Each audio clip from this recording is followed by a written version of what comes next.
আমার বন্ধুগণ, হযরত বাইজিদ বুস্তামি ছোট্ট বাচ্চা ছেলে, গভীর রাত্রে মা অসুস্থ, পানির পিপাসায় জেগে উঠেছেন। বাবারে, পিপাসায় শেষ হয়ে গেলাম, পানি দাও। ছেলে ঘরের ভিতরে পানি না পেয়ে বাইরে দৌড়াদৌড়ি করলেন। অনেক দূর থেকে পানি নিয়ে এসে দেখেন মা ঘুমায় গেছেন। পানি নিয়ে দাঁড়ানো পৌষ মাস, মাঘ মাসের শীতের রাত, ফজরের সময় মায়ের ঘুম ভেঙে গেল। তাকিয়ে দেখেন বাইজিদ দাঁড়ানো, হাতে পানি থরথর করে কাঁপছে। জিজ্ঞাসা করে, বাইজিদ তুমি দাঁড়ানো কেন? ছোট্ট বাচ্চা বলে, মা পানি চেয়েছিলে তুমি গভীর রাত্রে, পানি ঘরে ছিল না, অনেক দূর থেকে আনতে হয়েছে। মা বলছে, ঘুমাও নাই কেন গ্লাস ছুঁয়া? বাচ্চা বলে, ঘুমাই নাই।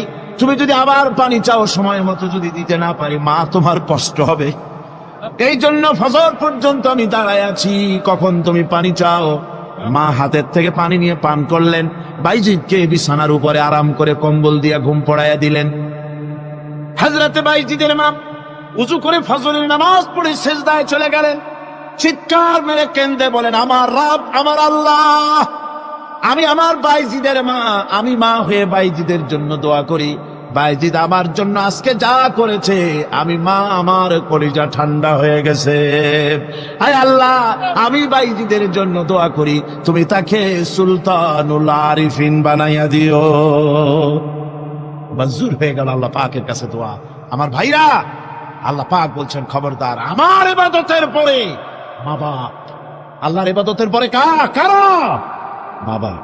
মা বাপকে সম্মান করো, শ্রদ্ধা করো, মোহাব্বত করো, কিসমত খুলে যাবে, কিসমত খুলে যাবে। মা বাপকে সম্মান করো। হযরত আবু হুরায়রা রাদিয়াল্লাহু তাআলা আনহু রাসূলের সামনে এসে কাঁদতেছেন। হুজুর বলছেন, আবু হুরায়রা কাঁদো কেন? কাঁদো কেন? রাতের বেলা কাঁদো কেন? হযরত আবু হুরায়রা বলছেন, হুজুর আমাকে মা মেরেছেন। হুজুর বলছেন, মা মারলো কেন? কোন অপরাধ করেছো? কোন গোস্তাখি করেছো? আবু হুরায়রা বলছেন, না হুজুর, কোন গোস্তাখি করি নাই, তবে মারলো কেন?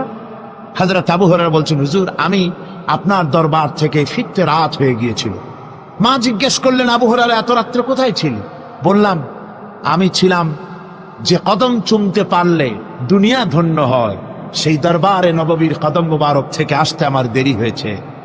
আমার মা মুশরিকা, আপনার নাম শুনে তার গায়ে আগুন জ্বলে উঠলো, আমাকে ধরে মারা আরম্ভ করলো। বলল, হয় আমার বাড়ি ছাড়বি, আর না হয় মুহাম্মদ সাল্লাল্লাহু আলাইহি ওয়াসাল্লামের দরবার ছাড়বি। আমি বললাম, আমার মা, তুমি বুড়ি মানুষ, তোমার গায়ে যত শক্তি আছে সমস্ত শক্তি দিয়ে আমারে পিটাও, আমারে মারো। মারতে মারতে আমাকে বাড়ি থেকে তুমি বের করে দাও। তোমার বাড়ি শুদ্ধ, তামাম দুনিয়া ছেড়ে দিতে পারি, আল্লাহর নবীর কদম মোবারক ছেড়ে দিতে পারি না। আমার মা তোমাকে মেরেছে, তুমি আমার কাছে নালিশ করছো? আমার তো এখানে ইন্টারফেয়ার করার কিছুই নেই। সুবহানাল্লাহ, সুবহানাল্লাহ। মা তোমাকে মেরেছে, এখানে আমার করার কিচ্ছু নাই। বিশ্ব নবী বলছেন, এত বড় পাওয়ারফুল নবী, লেজিসলেটিভ পাওয়ার, সারে আল্লাহ তাকে বানিয়েছেন শরীয়ত প্রণেতা।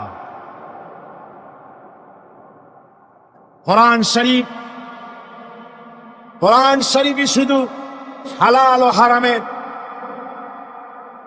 হালাল এবং হারামের, বৈধ এবং অবৈধের সীমা রেখা শুধু কোরআনই ঠিক করেনি, রাসূলের জন্য আল্লাহ ছেড়ে দিয়েছেন। আল্লাহ রাসূলও হারাম, হালাল এবং হারামের বৈধতা অবৈধতার সীমারেখা নির্ধারণ করেছেন। এত বড় ক্ষমতা তা, এত বড় পাওয়ারফুল বিশ্বনবী, তিনি বলছেন, মা মেরেছে, আমার করার কিছু নাই। চিন্তা করেন কত বড় কথা, এ কথার লোড কত। হযরত আবু হুরায়রা বলেন, ইয়া রাসূলুল্লাহ, মা মাকে মেরেছেন, আমি আল্লাহর নবীর কাছে মায়ের বিরুদ্ধে নালিশ করতে আসি নাই। বললেন, কেন এসেছো? হযরত আবু হুরায়রা বলেন, হুজুর এসেছি একটা কারণে, আমি জানি আল্লাহ নবী যদি আল্লাহর দরবারে হাত উঠায়া কোনো জিনিস বলে, আল্লাহ রাব্বুল আলামিন সঙ্গে সঙ্গে মঞ্জুর করে নেন। হুজুর আমি এসেছি, মেহেরবানি করে দোয়া করুন আমার মাকে যেন আল্লাহ হেদায়েত নসিব করে দেন।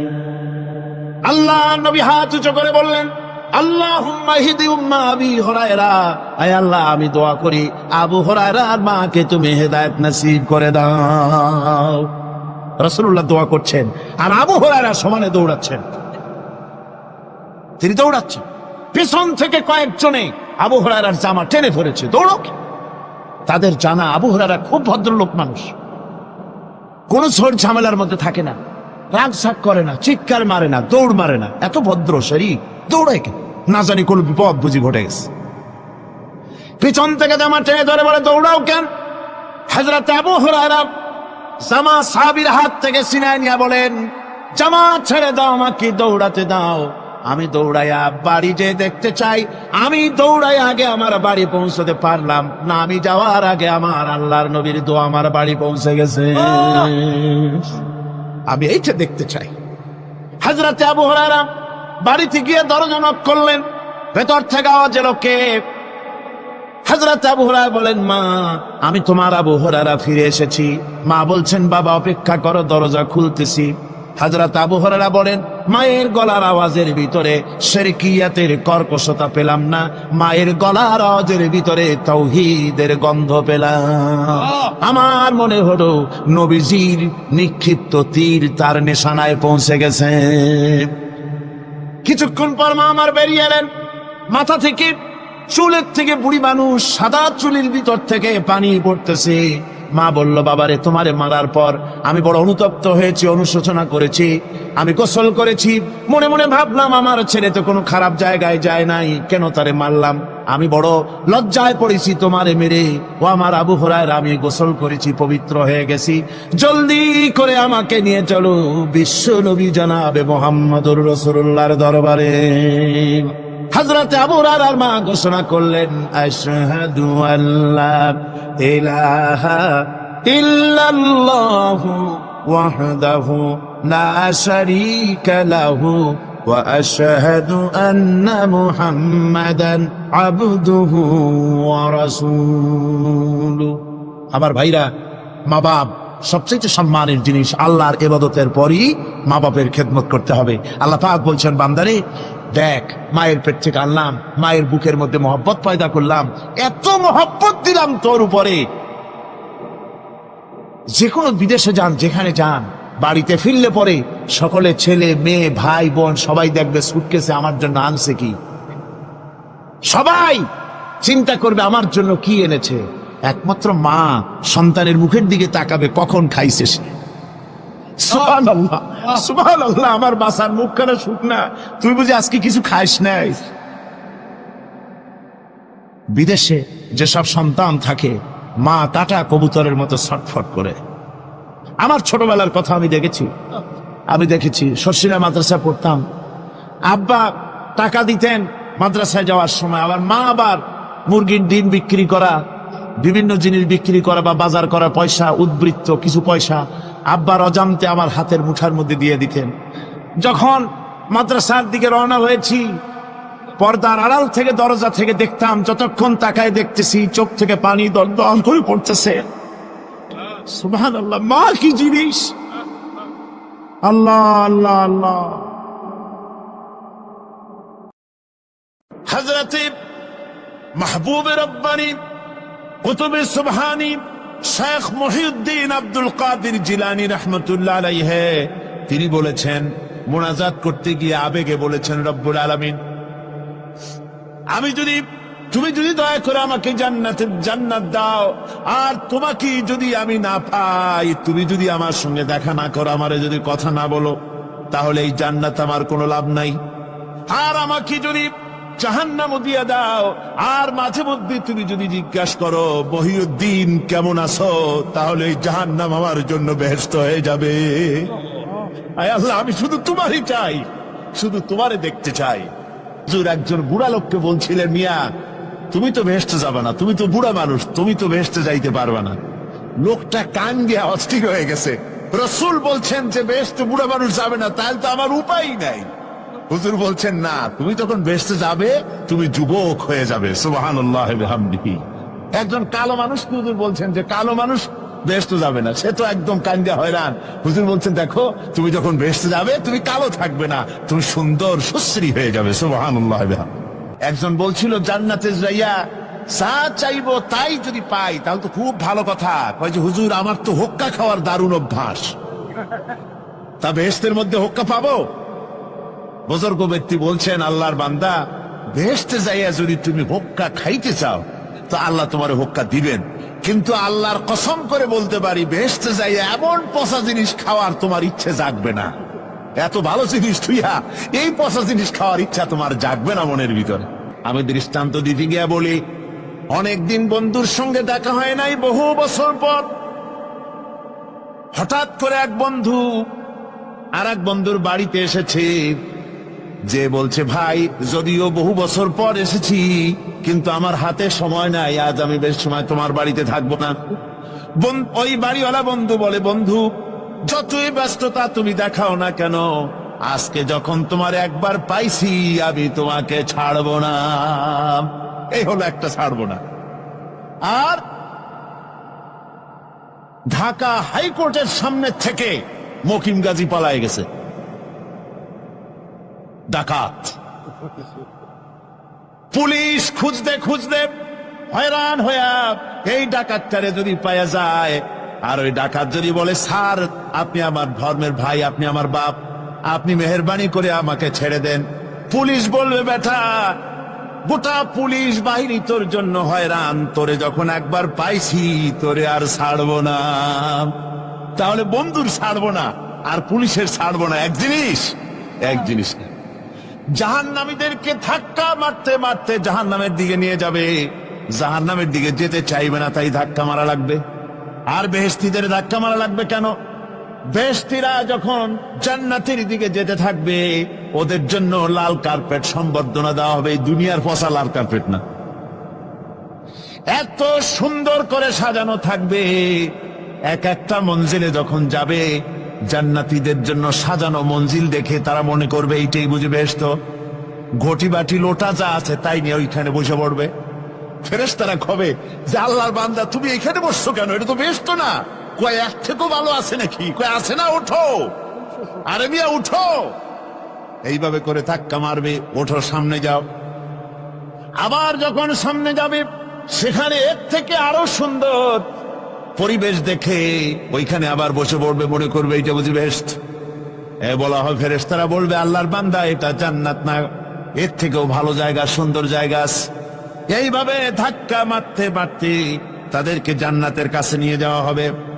হাত্তা ইযা জাউহা ওয়া ফুতিহাত আবওয়াবুহা ওয়া ক্বালা লাহুম খাযানাতুহা সালামুন আলাইকুম তিবতুম ফাদখুলুহা খালিদিন। এভাবে ধাক্কাতে ধাক্কাতে যখন তাদেরকে জান্নাতের দরজার কাছে নিয়ে যাওয়া হবে, আগের থেকেই তাদের জন্য দরজা খোলা থাকবে। সুবহানাল্লাহ। আগের থেকেই জান্নাত খুলে রাখা হবে। তাদেরকে বলা হবে, ওই জান্নাতের পরিচালক তিনি বলবেন, আসুন, ওয়েলকাম করবেন তাদেরকে, সালামুন আলাইকুম, আপনাদের প্রতি আল্লাহর শান্তি বর্ষিত হোক। বড় ভালোভাবে জীবনযাপন করেছিলেন দুনিয়ায়, আল্লাহর হুকুম মেনে চলেছিলেন, আল্লাহর হুকুম পালন করেছিলেন। দুনিয়ার বুকে বড় অশান্তি, মানুষের নির্যাতন, মানুষের বদনামি, জেল জরিমানা, রাত জেগে তাহাজ্জুদের নামাজ পড়া, যাদের ময়দানে কষ্ট করে রক্ত দেওয়া, শহীদ হওয়া, কত কষ্ট করে আল্লাহর দ্বীন জমিনে কায়েমের চেষ্টা করেছেন, নিজের জীবনকে ভালো রেখেছেন, পবিত্র রেখেছেন। আজকে আপনার জন্য এই জান্নাত, ফাদখুলুহা খালিদিন, জান্নাতে প্রবেশ করুন এবং চিরকাল এই জান্নাতের ভিতরে থাকুন। আল্লাহ রাব্বুল আলামিন ওই জান্নাতের সবকিছু দান করে দেবেন তাদেরকে, বেহেশতের মধ্যে তারা পৌঁছে যাবে। আর এই বেহেশতে পৌঁছে যাওয়ার আগে আরেকটি ঘটনা ঘটবে, সেটা হচ্ছে আল্লাহর নবী তিনি কাঁদতে থাকবেন। আল্লাহ রাব্বুল আলামিন বলবেন, নবী আপনি কাঁদেন কেন? আজকে তো আপনার কাঁদার দিন না, আজকে তো কাঁদার দিন না, কেন কাঁদেন? মাকামে মাহমুদ দিয়েছি, আপনাকে কাউসার দান করেছি, কেন কাঁদেন? নবীজি বলবেন, রব্বুল আলামিন আমি দেখতে পাচ্ছি মাঝে মাঝে ফেরেশতারা আমার উম্মতগুলিকে জাহান্নামের দিকে নিয়ে যাচ্ছে। আল্লাহ রাব্বুল আলামিন বলবেন, ও আমার নবী, ও আমার হাবিব, জান্নাতি উম্মতগুলি আর যদি আপনি বাছাই করে নেন। হযরত আয়েশা রাদিয়াল্লাহু তাআলা আনহা বলেছেন, একথা শোনার পরে আমি প্রশ্ন করলাম, ইয়া রাসূলুল্লাহ, ওই পরকালে কিয়ামতের ময়দানে অসংখ্য নবীদের মাঝে, অসংখ্য নবীদের অসংখ্য উম্মতের মধ্য থেকে আপনার জান্নাতি উম্মত আপনি কি করে বেছে নেবেন? হুজুর বলেন, আই শরীফ, যদি কোনো ঘোড়ার কপাল যদি থাকে সাদা, আর সাদা কপালওয়ালা ঘোড়াটা যদি অনেকগুলি ঘোড়ার মধ্যে হারিয়ে যায়, তাহলে সাদা কপালওয়ালা ঘোড়াটারে কি তার মালিক খুঁজে পাবে নাকি? হযরত আয়েশা বলেন, হুজুর অনায়াসে পাবে। হুজুর বলেন, কিয়ামতের দিন অসংখ্য মানুষের ভিতরে আমার জান্নাতি উম্মত আমি এইভাবে বেছে নেব, যারা দুনিয়ার ভেতরে নামাজ পড়েছে, ঈমান এনেছে, ঈমানদার ছিল, দ্বীনের কাজ করেছে, আল্লাহর সাথে নাফরমানি করে নাই, নামাজ পড়েছে সঠিকভাবে, আল্লাহর সঙ্গে নাফরমানি করে নাই, সঠিকভাবে দিন পালন করেছে, তাদের চেহারার ভিতরে ঈমানের নূর চড়বে। ওই ঈমানের নূরের চমক দেখে দেখে আমার উম্মতগুলি আমি বাছাই করব। সেদিন ওই কিয়ামতের ময়দানে যারা নামাজ পড়ে না, রোজা রাখে নাই, বরং দ্বীনের সঙ্গে বিরোধিতা করেছে, আল্লাহর সঙ্গে নাফরমানি করেছে, ইসলামকে অস্বীকার করেছে, আল্লাহর দ্বীন যারা জমিনে কায়েম করতে চায় তাদের সঙ্গে বেয়াদবি করেছে, ওরা বলবে, হে রাসূল, আমিও তো আপনার উম্মত, আমারও সুপারিশ করুন। আল্লাহ নবী বলবেন, ভেগে যাও, দূর হয়ে যাও, তুমি যদি আমার উম্মত হবে, তুমি যদি আমার উম্মত হবে, তাহলে এসব উম্মতের মতো ঈমানের নূরের চমক তোমার ভিতরে আমি দেখতে পেতাম। ওই হাসরের ময়দানে আল্লাহ নবী যদি বলেন, তুমি আমার উম্মত নও, ভেগে যাও, এর থেকে অসহায়, এর থেকে এতিম অবস্থার মানুষের জন্য কিছু হতে পারে না। আল্লাহ এই দুরবস্থা থেকে আমাদেরকে যেন হেফাজত করেন। আল্লাহ রব্বুল আলামিন যেন আমাদেরকে নবীর সুপারিশ কিয়ামতের দিন আমাদের জন্য নসিব করে দেন। জোরে বলেন আমিন। আল্লাহ পাক জিজ্ঞেস করবেন, ও আমার বান্দারা, ও আমার জান্নাতি বান্দারা, আমি তোমাদেরকে যে সব ওয়াদা করেছিলাম সেই ওয়াদা মতো সব পাইছো কিনা? আমি ওয়াদা করেছিলাম আমার জন্য রাত জেগে যদি তাহাজ্জুদের নামাজ পড়ো, নামাজ, রোজা, হজ, যাকাত যদি করো, আমার দিন কায়েমের জন্য যদি আন্দোলন করো, রক্ত যাও, আমার জন্য যদি কষ্ট করো, শহীদ হও, তাহলে আমি তোমাদেরকে জান্নাত দেব। যত ওয়াদা করছিলাম তা পেয়েছো কিনা? জান্নাতীরা বলবে, ক্বালু নাআম, সব পেয়েছি, সব নেয়ামত পেয়েছি।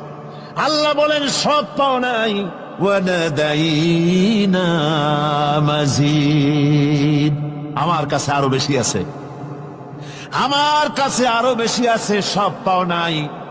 জান্নাতীরা বসে থাকবেন, বুঝতে পারবেন না, এত নিয়ামত পেয়েছি, আল্লাহর কাছে আরো আছে। আল্লাহর নবী তখন মুখ খুলবেন, নবীজি বলবেন, রব্বুল আলামিন, জান্নাতীরা বলতে সাহস পেতেছে না, সব পেয়েছি ঠিকই, কিন্তু যার জন্য গভীর রাতের আরামের ঘুমকে হারাম করে তাহাজ্জুদের নামাজ পড়েছে, যার জন্য স্ত্রী পুত্র পরিজনের মায়া পরিত্যাগ করে জিহাদের ময়দানে শহীদ হয়েছে, যার জন্য জেল খাটলো, জরিমানা দিল, যার জন্য নির্যাতিত হলো, সে আল্লাহ রব্বুল আলামিনকে তারা এখনো দেখে নাই। আল্লাহ রব্বুল আলামিন বলবেন, আমি আমার বান্দার সে আরজ পুরা, সে আরজি পুরা করব। আল্লাহ রব্বুল আলামিন তার সামনের থেকে সমস্ত নূরের পর্দাগুলি সরে যাবে। রব্বুল আলামিন তার বান্দার দিকে, বান্দার সামনে জালুয়া আফরোজ হবেন। আল্লাহ পাক কোরআনে কারীমের ভিতরে বলছেন, উজুহু ইয়াওমাইদিন নাযিরা ইলা রাব্বিহা নাযিরা। বান্দা, আল্লাহ পাক বান্দার দিকে তাকিয়ে থাকবেন, আর সমস্ত বান্দারা আল্লাহ রব্বুল আলামিনের দিকে তাকিয়ে থাকবে। এই অবস্থায় কত কাল চলে যাবে কেউ টের পাবে না। রব্বুল আলামিন জান্নাতের ভিতরে তোমার জান্নাতীরা যেদিন তোমাকে দেখবে, ওই দিন আমাদেরকেও জান্নাতে একটু জায়গা করে দিও আল্লাহ। আমরা যেন ওই জান্নাতের ভেতরে বসার জায়গা যদি না পাই, আমরা গুনাহগার মানুষ, জান্নাতের কোন একটু জায়গায় ঠাই করে দিও যেন তোমারে দেখতে পাই। আয় আল্লাহ, তোমাকে দেখার তৌফিক আমাদের দিও। জোরে বলেন আমিন। চৈত্র বৈশাখ মাসে প্রখর রোদে মাটি ফেরে চৌচির হয়ে যায়। এই ফেটে যাওয়া চৌচির মাটিতে আল্লাহ পাক বৃষ্টির পানি দিয়ে এই মাটিকে, এই মৃত্যু মাটিকে আল্লাহ পাক যেভাবে জিন্দা করেন, ইন্না যালিকা লামুহয়িল মাউতা ওয়া হুয়া আলা কুল্লি শাইইন কাদির, সে আল্লাহ পাক তোমরা মরলে পরে আবার এভাবে জিন্দা করতে পারবেন। জোরে কোন সুবহানাল্লাহ। আমার ভাইয়েরা, আল্লাহ পাকের পরে বলেন, দেখো মৃত্যু জমিনকে কেমনে জিন্দা করি। আল্লাহুল্লাযী আরসালার রিয়াহা ফাতুসিরু সাহাবা فسقناه إلى بلد ميت فأحيينا به الأرض بعد موتها كذلك النشور। আমি আল্লাহ রাব্বুল আলামিন ওই সমুদ্রের নোনা পানিগুলোকে, সমুদ্রের লবণাক্ত পানিগুলিকে বাষ্পীয় আকারে উত্থিত করে মেঘমালায় পরিণত করি, আর এরপরে বাতাসকে হুকুম করি, বাতাস এই মেঘটারে টেনে নিয়ে যাও মুখ জায়গায়। মেঘ চলে এলো। আল্লাহ রাব্বুল আলামিন বলেন, মেঘ এবার বিন্দু বিন্দু করে বৃষ্টি বর্ষণ করে দে। আমার হুকুমে ওই পানিগুলি বৃষ্টি হয়ে বিন্দু বিন্দু হয়ে জমিনে পতিত হয়। আল্লাহ বলেন, এভাবে করে বৃষ্টির পানি দিয়া মরা জমিনকে জিন্দা করে দিয়া নববধূ গর্ভধারণের যেমন প্রস্তুতি নেয়, বৃষ্টির পানি পায়া মরা জমিন তেমন ফসল ধারণের জন্য প্রস্তুতি নিয়ে নেয়। সুবহানাল্লাহ বিহামদিহি। এইটা যেভাবে আমি করি, কাযালিকান নুশুর, এইভাবে করে তোমাদের কি কিয়ামতের দিন আমি জিন্দা করতে পারবো? কেমনে অস্বীকার করো? কাইফা তাকফুরুনা বিল্লাহি ওয়া কুনতুম আমওয়াতান ফাহইয়াকুম সুম্মা ইউমীতুকুম সুম্মা ইলাইহি তুরজাউন। কি করে তুমি আমাকে, আমি আল্লাহকে অস্বীকার করো?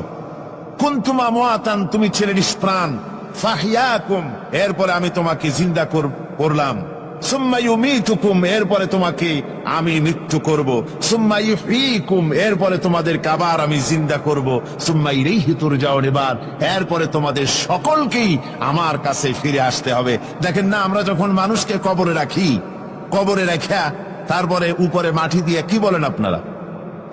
মিনহা খালাকনাকুম, পড়েন, মিনহা খালাকনাকুম ওয়া ফিহা নুঈদুকুম ওয়া মিনহা নুখরিজুকুম তারাতান উখরা। এ বান্দা, এই মাটি দিয়া তোরে তৈরি করা হয়েছিল, এ মাটির ভিতরে রেখে গেলাম, আবার এই মাটি থেকে আল্লাহ রব্বুল আলামিন তোমারে জিন্দা করবেন। কিয়ামতের ময়দানে সকলকে উঠতে হবে সেখানে আল্লাহর দরবারে। আল্লাহ পাক বলছেন, বান্দা কেমনে অস্বীকার করো? ইন কুনতুম ফি রাইবিম মিনাল বা'স ফাইন্না খালাকনাকুম মিন তুরাব। পরকালকে যারা অস্বীকার করো, কিয়ামতে উঠতে হবে, এটাকে কিভাবে অস্বীকার করো? চিন্তা করে দেখো, তুমি নিষ্প্রাণ মাটি ছিলে, সেই মাটি দিয়েই আমি তোমাকে তৈরি করেছি। আবার আল্লাহ পাক মানুষকে আরো বুঝান, কিয়ামত আছে, পরকাল হবে, আল্লাহর দরবারে উঠতে হবে। আলাম ইয়াকুন নুতফাতাম মিন মানিজ্জিন ইউমনা, তুমি কি মাতৃগর্ভে নিক্ষিপ্ত এক ফোঁটা পানি ছিলে না?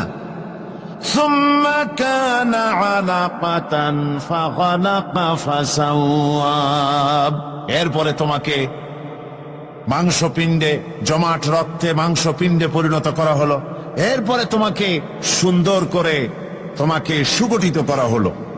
ফাজআলা মিনহু যাওজাইনি যাকারা ওয়াল উনসা, এরপরে মাতৃগর্ভের ভিতরে আমি এটাকে পুরুষ বানালাম, কন্যা সন্তান অথবা পুত্র সন্তানে পরিণত করলাম। এইটা যে পেরেছে, যিনি পেরেছেন, আলাইসা যালিকা বিকাদিরিন আলা আইয়ুহিয়াল মাউতা, সে আল্লাহর পক্ষে কি সম্ভব নয় যে তোমার মৃত্যুর পরে তিনি আবার জিন্দা করতে পারবেন? কি বলবেন, কি বলেন, সম্ভব না? তিনি পারবেন না? নিশ্চয়ই তিনি আবার কিয়ামতের মাঠে আমাদেরকে হাজির করতে পারবেন, এতে কোনো সন্দেহ নাই। আল্লাহ পাক সেই জন্য এখানে বলতেছেন যে ওরা বাল কাযযাবু বিসসাম, ওরা আসলেই পরকালকে অস্বীকার করেছে। আপনি যে নবী এতে কোনো সন্দেহ নাই। আপনি খানা খান, আপনি বাজারে যান, এটাই মূল আপত্তির বিষয় না। মূল কথা হলো তারা পরকালকে অস্বীকার করেছে। আল্লাহ পাক বলেন ওয়া আন্নাস সাআতা আতিয়াতুন লা রাইবা ফিহা, অবশ্যই সে সময় আসবে, সে কিয়ামত আসবেই, এতে কোনো সন্দেহ নাই। ওয়া আন্নাল্লাহা ইয়াবআসু মান ফিল কুবুর, আর আল্লাহ পাক তিনি কবরের মধ্যে অন্তরিত যা কিছু আছে সবাইকে কিয়ামতের দিন আল্লাহ পাক ময়দানে উঠাবেন। কিয়ামতে আল্লাহর দরবারে সকলকে হাজির হতে হবে। আমার বন্ধুগণ, আল্লাহ পাক বলেন ওয়ালাকাদ খালাকনাল ইনসানা মিন সুলালাতিন মিন তিন, লক্ষ্য করো তুমি ছিলে মাটির নির্যাস থেকে, তোমাকে তৈরি করা হয়েছে। শুধু মাটির নির্যাস থেকে তোমাকে কোনো মডেল ছাড়া, কোন ধরনের আদর্শ ছাড়া, কোন ধরনের নমুনা ছাড়া তোমাকে সৃষ্টি করা হলো। সুম্মা জাআলনাহু নুতফাতান ফি ক্বারারিম মাকিন, এরপরে মাতৃগর্ভের একটা অত্যন্ত সুরক্ষিত জায়গায় তোমাকে সংরক্ষণ করা হয়েছিল। সুম্মা খালাকনান নুতফাতা আলাকাতান فخلقنا العلقة مضغة, রক্তপিণ্ডকে নাপাক পানিকে জমাট রক্ত করেছি, জমাট রক্তকে আমি আবার গোশত পিণ্ডে পরিণত করেছি। فكسونا العظام لحما, এরপরে সুন্দর করে চামড়া দিয়া গোশত দিয়ে একটা আকৃতি তোমাকে দান করেছি। সুম্মা আনশানাহু খালকান আখারা ফাতাবারাকাল্লাহু আহসানুল খালিকিন, এরপরে সুন্দর একটা বিশেষ একটা আকৃতি দিয়ে তোমাকে আমি সুন্দর করে সুগঠিত করে তোমাকে তৈরি করেছি। সুম্মা ইন্নাকুম বা'দা যালিকা লামাইতুন, এরপরে আমি আল্লাহ রাব্বুল আলামিন তোমাকে মৃত্যু দেব, অবশ্যই তোমাকে মৃত্যুবরণ করতে হবে। সুম্মা ইন্নাকুম ইয়াউমাল কিয়ামাতি তুবআসুন, এরপরে কিয়ামতের দিন আসবে, ওই বিশেষ মুহূর্ত আসবে, সেই নির্দিষ্ট সময় আসবে, ওই কিয়ামতের মাঠে আল্লাহর দরবারে তোমাদের সকলকে উঠতে হবে, কোনো সন্দেহ তাতে নাই। আল্লাহ পাক বলছেন وَأَعْتَدْنَا لِمَنْ كَذَّبَ بِالسَّاعَةِ سَعِيرًا, আমার এই পরকালকে, এই আখিরাতকে, কিয়ামতের দিনকে যারা অস্বীকার করবে, যারা মিথ্যা মনে করবে, আমি তাদেরকে জ্বলন্ত আগুনের শাস্তি তাদের জন্য রেখেছি। জোরে বলেন নাউজুবিল্লাহ। সেই কিয়ামত যে দিনটা আল্লাহ পাক মানুষের জন্য রেখেছেন, সেই কিয়ামতের অবস্থা বড়ই মারাত্মক। মানুষেরা তা জানে না। মানুষ যদি তা বুঝতে পারত, জানতে পারত, তাহলে মানুষেরা গুনাহের কাজ করতে পারত না। আপনারা কি চিন্তা করেন, ওই যে কাফের গুলি মক্কার জীবনে, রাসূল পাক সাল্লাল্লাহু আলাইহি ওয়াসাল্লামের মক্কি জিন্দেগিতে যে সমস্ত মানুষগুলি চুরি করত, ডাকাতি করত, জিনা করত, বদমাশি করত, মানুষ হত্যা করত, এই লোকগুলি ফিরে আসলো কিসের কারণে? তাদেরকে এই আখিরাতের কথা বলা হয়েছে, এই পরকালের কথা বলা হয়েছে। কোরআন শরীফে আল্লাহ রাব্বুল আলামিন পরকালের কথা, মৃত্যুর কথা, কিয়ামতের কথা, হাসরের কথা, সিরাতের কথা, মিজানের কথা, মওতের কথা যত বলেছেন, জান্নাতের কথা যত জায়গায় যতগুলা বলেছেন, সবগুলি আয়াতে কারিমা যদি এক জায়গায় করা যায়, তাহলে পুরা কোরআন শরীফের 1/3 10 পারার সমান হবে। জোরে বলেন সুবহানাল্লাহ। যেহেতু পরকালের চিন্তা ছাড়া মানুষের জীবন পরিচ্ছন্ন হতে পারে না, সুন্দর হতে পারে না, অপরাধ মুক্ত হতে পারে না। আল্লাহ পাক বলেন সেই দিনটি বড়ই ভয়ানক, বিপজ্জনক। ওই দিনটির ব্যাপারে আল্লাহ পাক তার বান্দাদেরকে সতর্ক করে দিয়েছেন, বান্দারা সতর্ক হয়ে যাও, এইভাবে দিন যাবে না, কিয়ামত আসবে। আর ওই কিয়ামত এত মারাত্মক হবে, আল্লাহ সতর্ক করছেন বান্দাদেরকে, ইয়া আইয়ুহান নাসুত্তাকু রাব্বাকুম ইন্না জালজালাতাস সাআতি শাইউন আযীম। হে মানব সকল, আত্মরক্ষা করো খোদার গজব থেকে, আল্লাহর গজব থেকে আত্মরক্ষা করো। ইন্না জালজালাতাস সাআতি শাইউন আযীম, সেই কিয়ামতের সেই কম্পন খুবই মারাত্মক, খুবই ভয়াবহ কম্পন সৃষ্টি হবে সেদিন। ইয়াউমা তারাউনাহা তাযহালু কুল্লু মুরদিআতিন আম্মা